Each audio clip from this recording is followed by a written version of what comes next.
আসসালামু আলাইকুম ওয়া রাহমাতুল্লাহ। দূরে এবং কাছে যে যেখান থেকে আমার ভিডিও দেখছেন, আশা করি প্রত্যেকে ভালো আছেন, সুস্থ আছেন, নিরাপদে আছেন।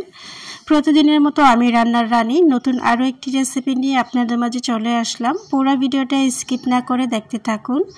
আজকে আমি আমার পছন্দের একটা মাছ রান্না করতেছি। এই মাছটাকে আমরা তো রূপচাঁদাই বলি। রূপচাঁদা মাছ আরও একটা আছে যেটা অরিজিনাল, কিন্তু এইটাকেও রূপচাঁদা নামে জানি। আপনারা কি নামে জানেন কমেন্ট করে জানাবেন। কে কে খেয়েছেন, কার কার পছন্দ, কার কার অপছন্দ, অবশ্যই মন্তব্যের মাধ্যমে কমেন্টে জানাবেন। একটি সঠিক মন্তব্য করে যাবেন।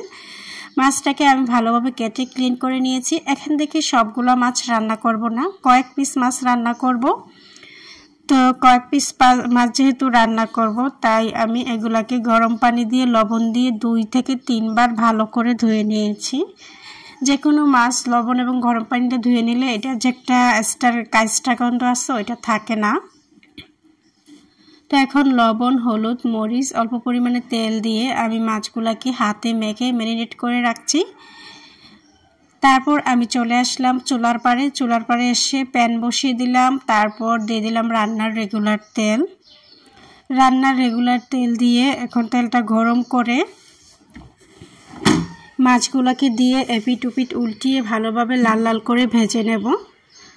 আপনারা যারা যারা আমার ভিডিওটা কষ্ট করে ফেসবুক পেজ থেকে দেখছেন, অনুরোধ করছি ফলো দিয়ে সাথে থাকবেন, লাইক কমেন্ট শেয়ার করবেন, ইনশাআল্লাহ পাশে পাবেন।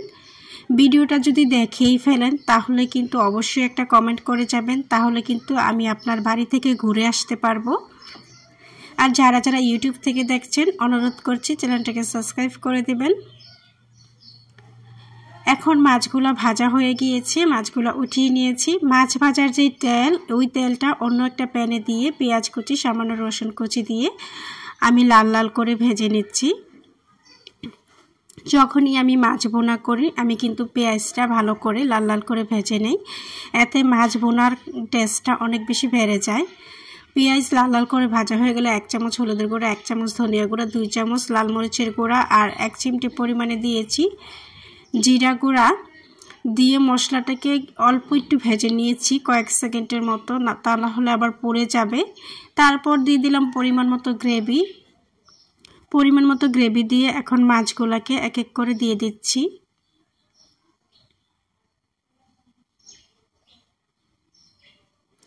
খুবই সহজ এবং সিম্পল করে রান্নাটা দেখাইলাম বন্ধুরা। আপনাদের কাছে কেমন লাগে অবশ্যই ভিডিওটা দেখে একটা সুন্দর মন্তব্য করে যাবেন, অনুরোধ রইল। আপনারা যদি আমার ভিডিও দেখে কমেন্টই না করেন তাহলে আমি কি করে আপনাদের বাড়ি থেকে ঘুরে আসব বলেন। অবশ্যই যারা যারা আমার ভিডিও দেখছেন সুন্দর একটা গঠনমূলক কমেন্ট করে যাবেন, আমি আপনাদের বাড়ি থেকে ঘুরে আসব। তো লবণই দেই নাই মাছের মধ্যে, মাছ ভাজার সময় দিয়েছিলাম, তো লবণ চেক করে একটু লবণ দিয়ে দিলাম আর অল্প একটু ধনিয়া পাতা দিয়ে 1 মিনিটের মতো জাল করে চুলাটা আমি অফ করে দিচ্ছি।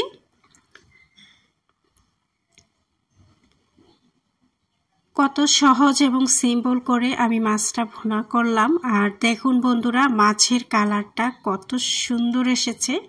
যদিও ভিডিওটা আমি কয়েকদিন আগে করেছিলাম, এডিট করে এবং আপলোড করা হয়নি।